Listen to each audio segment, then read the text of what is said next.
Assalamualaikum warahmatullahi wabarakatuh. Alhamdulillahi rabbil alamin. Wassalatu wassalamu ala ashrafil anbiya'i wal mursalin wa ala alihi wa sahbihi ajma'in. Subhanaka la ilma lana illa ma 'allamtana innaka antal alimul hakim. Subhanaka la fahma lana illa ma fahhamtana innaka antal jawadul karim. Wa la hawla wa la quwwata illa billahil aliyyil azim. Rabbi shrah li sadri wa yassir li amri wahlul 'uqdatam min lisani yafqahu qawli. Alhamdulillah, marilah sama-sama kita memanjatkan kesyukuran kita ke hadirat Allah Subhanahu wa taala. Dengan limpah kurnianya masih lagi diberi peluang kepada kita, diberi kesihatan yang baik kepada kita semua untuk beribadah, mengabdikan diri kepada Allah Subhanahu wa taala. Mudah-mudahan kita senantiasa berada di bawah naungan rahmat Allah Subhanahu wa taala. Pada malam ini kita akan sambung lagi bacaan daripada kitab Wasailul Wusul ila Syamailir Rasul. Masih lagi berkenaan dengan hadis-hadis yang menceritakan tentang pelbagai sudut dan juga sabdaan-sabdaan Nabi sallallahu alaihi wasallam yang ringkas tetapi mempunyai makna yang mendalam. Qala al-musannif rahimahullahu ta'ala wa nafa'ana bihi wa bi'ulumihi fid dharain amin. Qala an-nabiy sallallahu alaihi wasallam, idza lam tastahi fasna' ma syi'ta. Bersabda baginda Nabi sallallahu alaihi wasallam, apabila kamu tidak malu, apabila kamu tidak malu, ataupun sekiranya kamu tidak malu, yakni malu dengan Allah, fasna' ma syi'ta, maka buatlah apa yang kamu kehendaki. Sekiranya kamu tidak malu, yakni malu dengan Allah Subhanahu wa taala, maka buatlah apa yang kamu kehendaki, apa yang kamu suka. Kata ulama, maksud daripada hadis ini, yakni Nabi sallallahu alaihi wasallam bersabda, buatlah apa yang kamu nak, apa yang kamu suka, apa yang kamu kehendaki. Yakni Nabi suruh kita buat. Kalau tak malu, buatlah. Jadi suruhan ataupun perintah Nabi sallallahu alaihi wasallam di dalam hadis ini merupakan perintah untuk memberi gertakan kepada kita, beri ancaman kepada kita. Bukan suruh buat maknanya buatlah.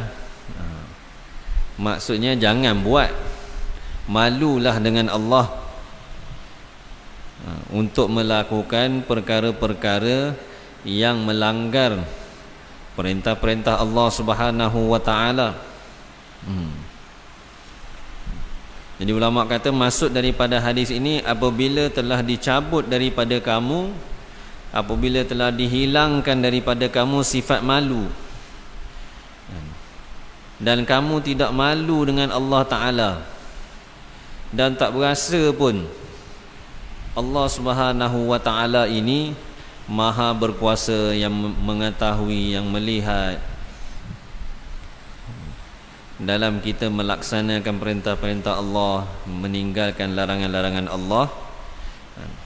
Maka Nabi kata, buatlah apa yang kamu suka, yakni apa yang nafsu kamu suka. Natijah dia, hasil dia ialah Allah Subhanahu wa taala akan memberi balasan yang setimpal kepada kamu. Ini larangan ni berbentuk satu gertakan, satu ugutan. Macam kita lah, kita larang anak-anak, budak-budak, berani buat lah, bukan suruh buat maknanya. Bagi tahu tu berani buat lah, buat tu maknanya jangan buat. Begitulah sabdaan Nabi SAW. Cuma ada sebahagian ulama menyatakan perintah yang dikeluarkan oleh Nabi SAW di dalam hadis ini, perintah di dalamnya memberi maksud perintah untuk memberi keharusan kepada kita. Yakni Nabi suruh tengok perkara-perkara yang kita nak buat, perkara-perkara yang kita nak lakukan ini, adakah perkara itu perkara yang kita kena malu dengan Allah untuk buat dia, ataupun tidak. Kalau perkara-perkara itu yang tidak menuntut untuk kita malu dengan Allah Subhanahu wa taala, maka buatlah. Itu yang Nabi kata, idza lam tastahi fasna' ma syi'ta. Sekiranya kamu tidak malu, yakni kalau perbuatan yang kamu nak buat itu tidak menuntut untuk kamu malu kepada Allah Subhanahu wa taala, buatlah.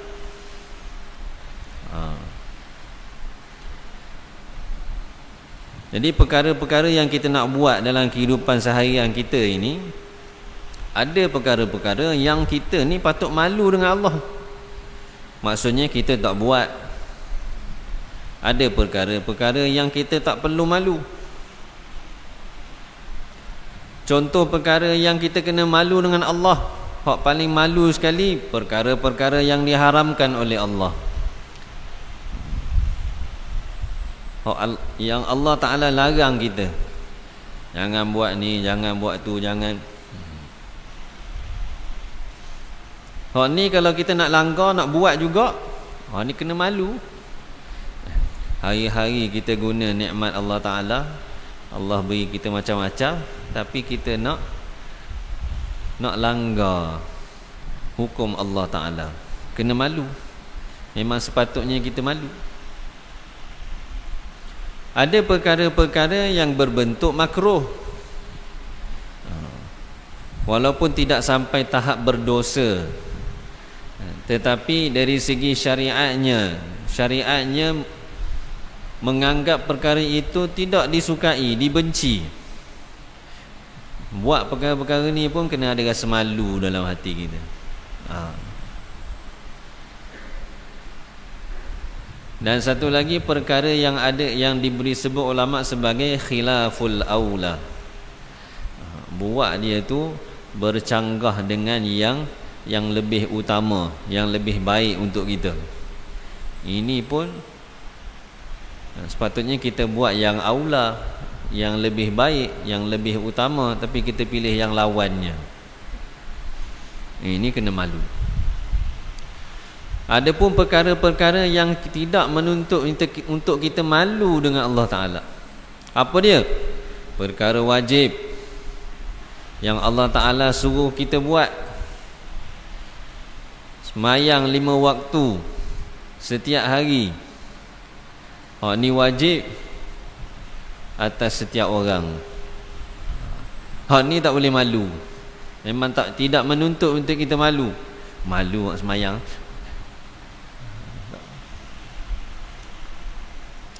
Ataupun perkara sunat, perkara-perkara sunat, ini pun tidak menuntut untuk kita malu dengan Allah Ta'ala. Ada lagi perkara itu perkara mubah, perkara yang dibenarkan, dibolehkan oleh syarak untuk kita lakukan.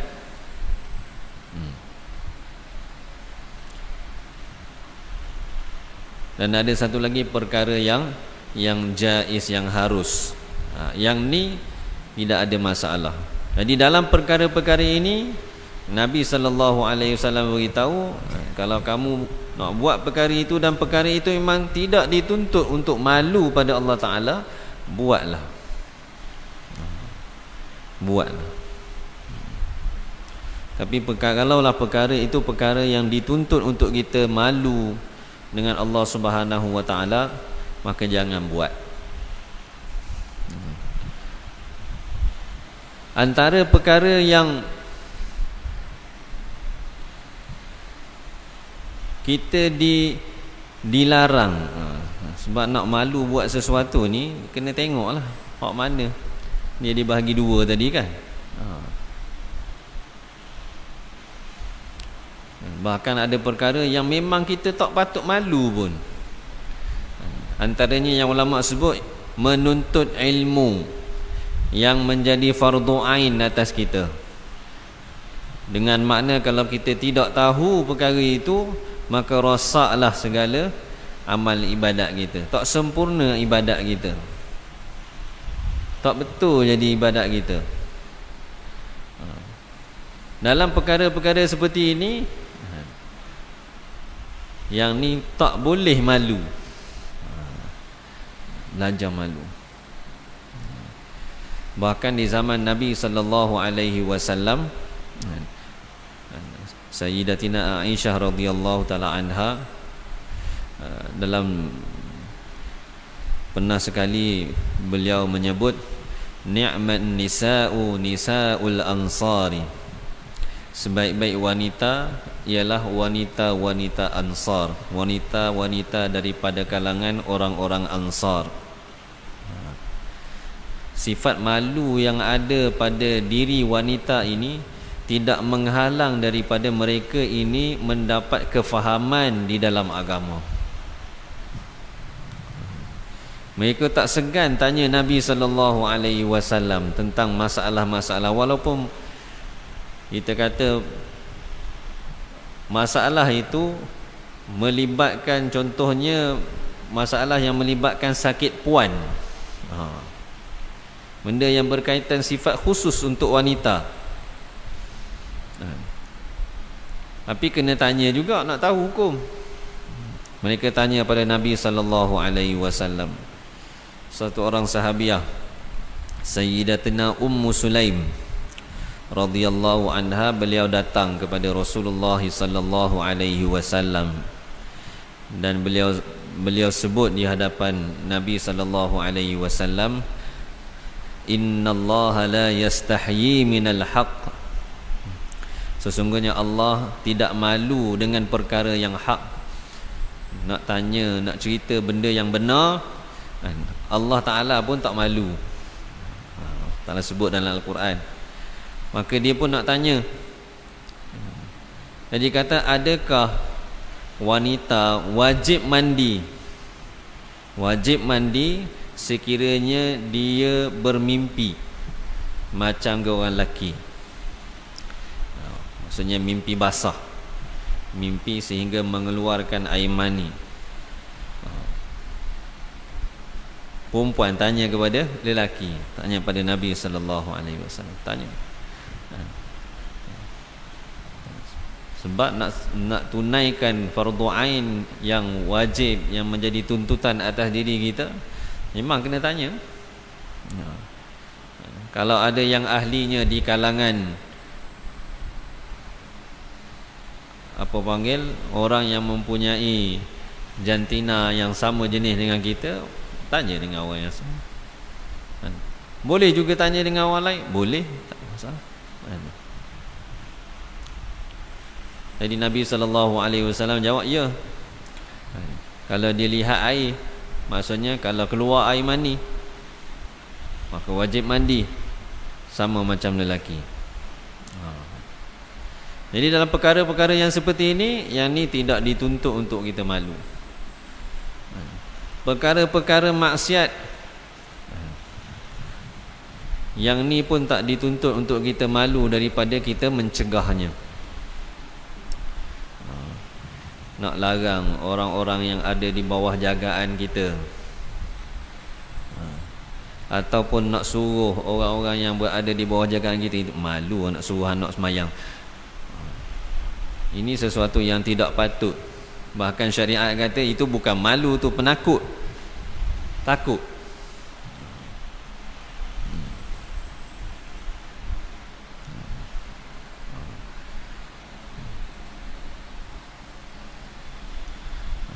Jadi itu Nabi SAW beri kepada kita perkara-perkara yang tidak dituntut untuk kita malu. Nabi kata buatlah.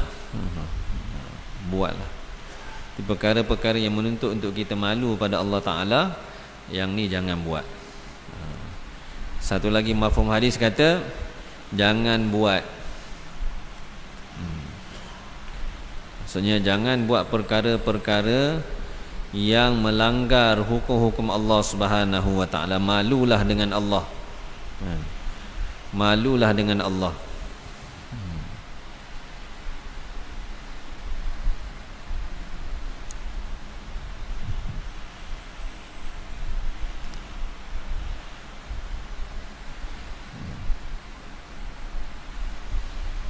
Jadi itu Nabi SAW suruh kita untuk kita malu. Kena muhasabah diri kita masing-masing. Apa-apa yang kita buat hari ini, kalau kita rasa malu nak buat tu malu betul tak malu tu, ataupun kita yang rasa malu, benda tu sepatutnya tak patut malu. Masya-Allah. Khair. Cuma benda yang patut kita malu, yang tu jelas. Apa yang Allah Ta'ala larang, benda tu yang memang kita kena malu dengan Allah Subhanahu wa Ta'ala. Tak sepatutnya diri kita. Sekiranya terlaku juga, terbuat, kita tak mau buat, tapi kadang-kadang tewas, kalah dengan nafsu, kalah dengan helah daripada syaitan. Terbuat juga, maka kena cepat-cepat minta ampun, bertaubat, minta ampun pada Allah Subhanahu wa Ta'ala, menyesal dan niat bersungguh-sungguh akan datang tak mau buat lagi. Itu tanda ada sifat malu kita pada Allah Subhanahu wa Ta'ala. Khair. Wa qala an-nabiy sallallahu alaihi wasallam idza nazala al-qada'u 'amiya al-basar. Bersabda baginda sallallahu alaihi wasallam, apabila turun, yakni sampai al-qada', sesuatu ketentuan yang telah ditetapkan oleh Allah Subhanahu wa Ta'ala terhadap hamba-hambanya, dah tertulis untuk hamba-hamba Allah Subhanahu wa Ta'ala apa yang akan berlaku pada diri dia, sama ada benda tu benda baik ataupun benda buruk, semua Allah Ta'ala dah tetap dah. Kebaikan yang ada pada kita, kebaikan yang kita akan dapat, keburukan, musibah yang akan menimpa kita, semuanya telah ditentukan, ditetapkan oleh Allah Subhanahu wa Ta'ala sebelum kita lahir lagi. Jadi cara Allah Ta'ala, bagaimana ketentuan Allah Subhanahu wa Ta'ala sampai kepada makhluk ni, Nabi SAW sebut, apabila sampai al-qada', ketentuan daripada Allah Subhanahu wa Ta'ala, amiyal basar, mata jadi tidak nampak, buta mata pada waktu itu. Dia jadi tak nampak.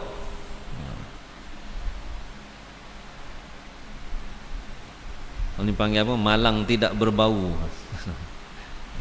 Bukan sebab tak berhati-hati, tapi bila sampai ketentuan Allah Ta'ala pada waktu itu, jadi tak nampak.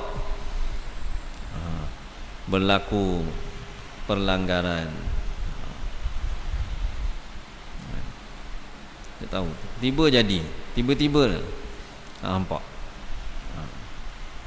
Allah Ta'ala tutup. Lepas tu, bila berlaku ketentuan Allah Subhanahu wa Ta'ala, ni pun buat. Lepas tu baru sedar, baru menyesal, buat apa buat gini?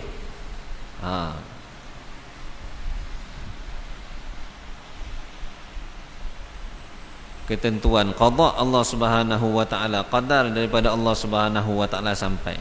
Pada waktu tu kita tak boleh buat apa-apa. Dan setiap orang memang Allah taala telah mudahkan dia untuk ikut apa qada, ketentuan yang Allah taala dah tetap dah atas dia. Kullun muyassarun lima khuliqa lahu. Dan setiap orang dimudahkan kan, kepada apa yang dia telah diciptakan, perjalanan dia tu. Nak sampai tu tak nampak. Kadang-kadang kita pelik, macam mana boleh jadi macam ni? Kita tengok kan, kadang kita tengok kejadian ke, biasa benda-benda hak kejadian lah, musibah ni, yang kita boleh tengok. Kadang-kadang orang hantar kat kita, macam mana boleh berlaku itu? Tak nampak ke? Qada Allah Ta'ala ada waktu tu. Allah dah tetap dah.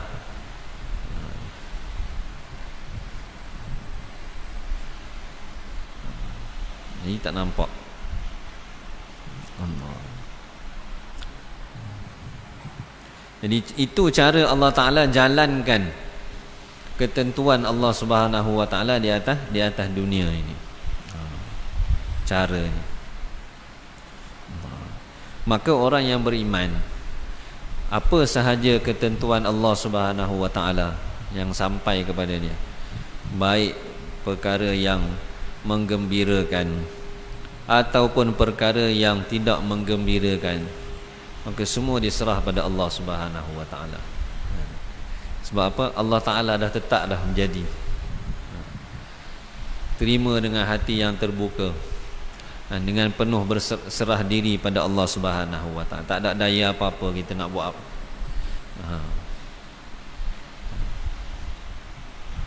Dia tak ada daya. Jadi ini sifat orang yang beriman pada Allah Subhanahu wa taala. Tak ada siapa pun boleh halang ketentuan Allah. Allah Taala nak buat keputusan gembira, tak ada siapa pun boleh tukar jadi keputusan sedih. Allah nak bagi keputusan sedih, tak ada siapa boleh buat tukar jadi keputusan gembira.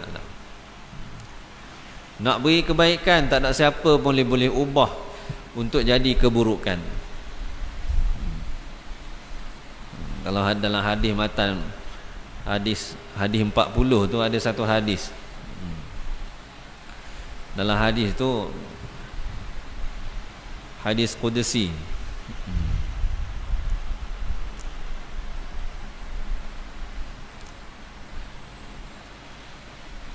disebut apa dia?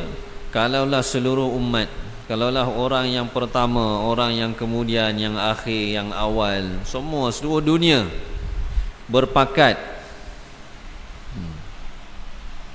nak beri manfaat kepada kamu, nak beri kebaikan kepada kamu, tapi ketentuan Allah Subhanahu wa taala nakkan sebaliknya.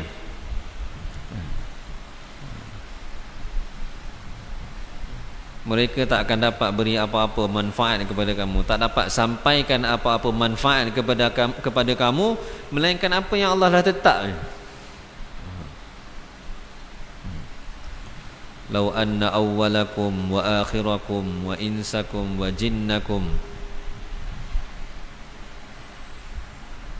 lau annal ummata law ijtama'u ala an yanfa'uka bi syai'in lam yanfa'uka illa bi syai'in qad katabahu Allahu laka. Kalau umat ni berkumpul untuk memberi manfaat kepada kamu, pasti mereka tidak dapat beri manfaat kepada kamu melainkan apa yang Allah dah tetap untuk kamu. Hak sampai pada kita tu, itu yang Allah dah tetap dah, bukan sebab demo ni kumpul. Allah dah tetap sampai kepada kita. Wa in ijtama'u ala an yadurruka bi syai'in lam yadurruka illa bi syai'in qad katabahu Allahu 'alaika. Rufi'atil aqlam wa jaffatis suhuf, atau kama qala alaihi salatu wassalam. Kalau mereka berkumpul nak beri mudarat kepada kamu, pasti mereka tidak dapat memberi mudarat kepada kamu melainkan apa yang Allah Ta'ala telah tetapkan atas kamu. Hak sampai pada kita tu memang Allah dah tetap dah hak kita kena tu. Bukan sebab siapa-siapa. Rufi'atil aqlamu, pen-pen yang digunakan untuk tulis ketentuan makhluk-makhluk ni dah angkat dah, habis nulis dah, siap dah. Wa jaffatis suhuf, lembaran-lembaran yang digunakan untuk tulis ketentuan-ketentuan makhluk ni kering dah dakwat dia, tak boleh nak padang lah.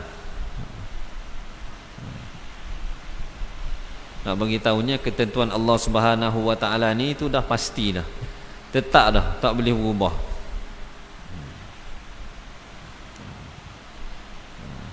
Jadi orang yang beriman, apa sahaja yang sampai kepada dia, dapat manfaat ke, terkena musibah ke, maka dia akan nampak ini semua datang daripada Allah. Datang musibah, ujian daripada Allah. Datang kegembiraan, rahmat daripada Allah. Serah diri pada Allah Subhanahu wa taala. Jadi cara Allah Taala jalankan macam tu. Bila sampai sahaja al-qada, benda yang Allah Taala dah tetap dah, maka pada waktu itu pandangan mata kita ni hilang. Satu pandangan mata gini, satu lagi mata hati ni. Dia gelak nampak. Jadi sehingga orang pun tak boleh nak fikir macam mana boleh jadi begitu. Macam mana boleh? Sebab tutup habis.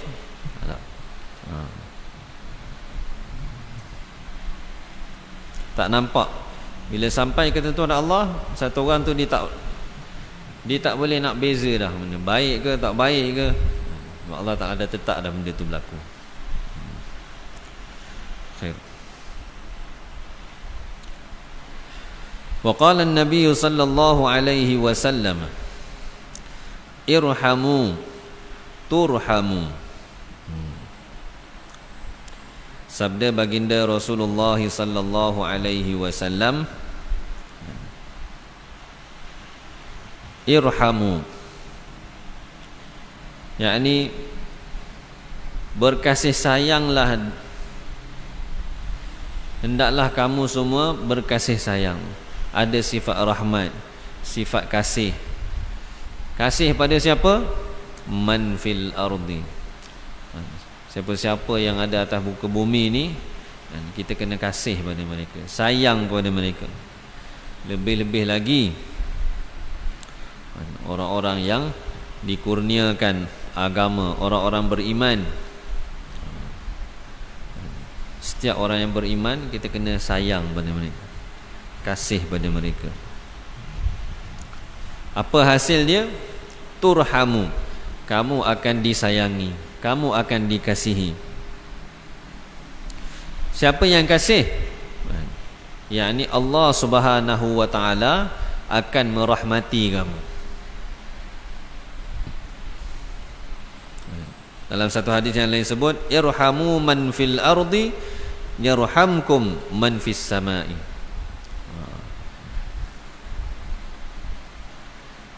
Kamu kasihlah dengan orang-orang yang ada di atas muka bumi ini, maka pasti kamu akan dikasihi oleh orang-orang yang ada di langit.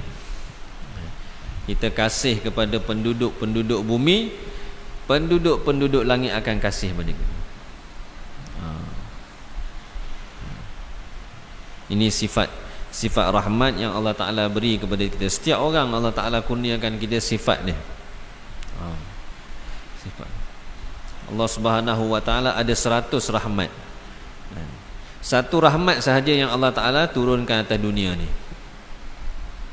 99 lagi ada pada Allah Ta'ala.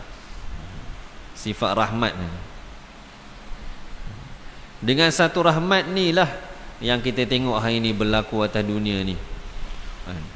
Orang tolong orang, bantu, susah payah kerana orang lain, nak bagi dia jadi senang. dengan satu ni. Dan satu ni berkongsi bukan untuk orang sahaja, bahkan seluruh makhluk. Tak kiralah dia manusia ataupun bukan manusia, binatang-binatang, haiwan-haiwan, sifat sayang yang ada pada binatang-binatang ni pun datang daripada satu rahmat yang Allah Ta'ala turunkan atas dunia ni. Satunya. Satu orang ibu kasih kepada anak dia daripada satu ni, satu rahmat. 99 rahmat lagi Allah Ta'ala simpan bersama Allah Subhanahu wa Ta'ala. Sebab tu kita kata Allah Subhanahu wa Ta'ala Maha Pengasih, Ar-Rahim, Zat yang Maha Pengasih, Zat yang Maha Penyayang. Sifat penyayang Allah Subhanahu wa Ta'ala, sifat pengasih Allah Ta'ala ni tak ada tandingan. Nak supaya hamba-hamba dia selamat, dihantar nabi-nabi, diberi agama, diberi akal, fikiran, boleh fikir.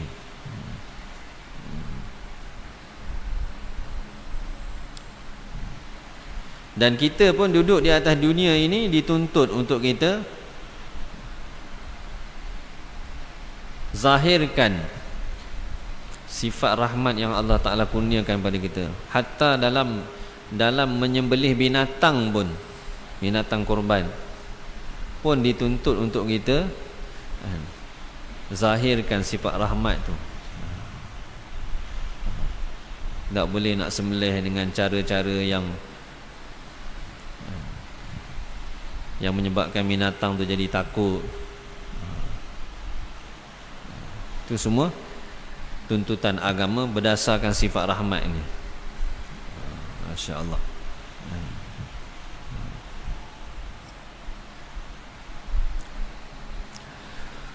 Wa qala an-nabiy sallallahu alaihi wasallam, izhad fid dunya yuhibbakallahu wazhad fima fi aidin nasi yuhibbakan nasu. Bersabda Nabi sallallahu alaihi wasallam, berzuhudlah di dalam dunia, hendaklah kamu zuhud dalam dunia, nescaya kamu akan dikasihi oleh Allah.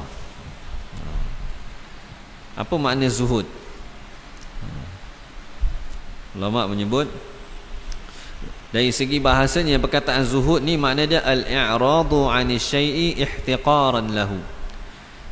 Kita memalingkan hati kita daripada sesuatu kerana menganggap benda tu benda tak ada apa-apa. Dipanggil zuhud. Dari segi syaraknya, al-iqtisaru ala qadri ad-darurati min al-mali al-mutayaqqani al-hilli. Yani kita berpada dengan kadar yang perlu daripada harta yang diyakini halal. Maksudnya di kehidupan dunia ni kita ambil yang sekadar keperluan kita sahaja. Ini makna zuhud. Bukan makna zuhud pakai baju cari-cari, bukan. Makna zuhud ni ialah di kehidupan dunia ini kita ambillah sekadar keperluan kita, apa yang perlu sahaja.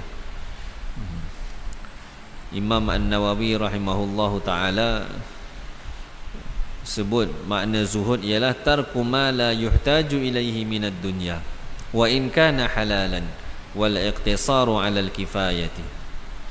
Yani kita meninggalkan perkara yang tidak perlu, perkara-perkara dunia, harta benda dunia yang tak diperlukan, yani kita tinggal. Wa in kana halalan, walaupun dia halal. Wal iqtisaru 'ala al-kifayati, dan berpada dengan al-kifayah, sekadar keperluan. Sifat zuhud ni dia lebih daripada sifat warak lagi. Kalau wara' ni kita tinggalkan perkara-perkara haram, tinggalkan perkara-perkara yang tak jelas. Ini dipanggil wara'. Benda yang tak pasti, ni halal ke haram ke, tak pasti, kita tinggalkan. Itu wara' dipanggil. Tinggalkan perkara-perkara haram, wara' dipanggil. Dan adapun zuhud dia lebih lagi daripada tu. Maksudnya kita tinggalkan perkara yang tak perlu. Hasil daripada kita tinggalkan perkara-perkara yang tidak perlu ini, Allah Subhanahu wa ta'ala akan kasih kepada kita. Macam mana Allah Ta'ala suka dengan kita, kasih pada kita? Sebab Allah Subhanahu wa ta'ala sendiri pun tak suka pada dunia ni. Ulama sebut sejak Allah Ta'ala ciptakan dunia ni, Allah tidak pernah pandang dunia ni dengan pandangan kebesaran. Sebab tu dalam hadis sebut tu, kalau dunia ni ada nilai di sisi Allah Subhanahu wa ta'ala sebelah sayap nyamuk, Allah Ta'ala tak bagi orang kafir minum. Seteguk air pun tak beri. Masya-Allah. Jadi orang yang tinggalkan berlebih-lebihan di dalam dunia ni, maka mereka ini orang yang Allah Ta'ala suka. Sebab apa? Sebab mereka hampir dengan keinginan Allah Subhanahu. Panjang lagi dia punya syarah ni. Wallahu a'lam. Sambung minggu depan insya-Allah. Semoga Allah Subhanahu wa ta'ala beri taufik kepada saya dan kita semua dengan apa yang disampaikan pada malam ini, sama-sama dapat kita jadikan pedoman untuk kita amalkan dalam kehidupan kita dan kita sampaikan kepada saudara-saudara kita yang lain insya-Allah. Subhanakallahumma wa bihamdika asyhadu an la ilaha illa anta astaghfiruka wa atubu ilaik. Subhana rabbika rabbil izzati amma yasifun wa salamun alal mursalin walhamdulillahi rabbil alamin.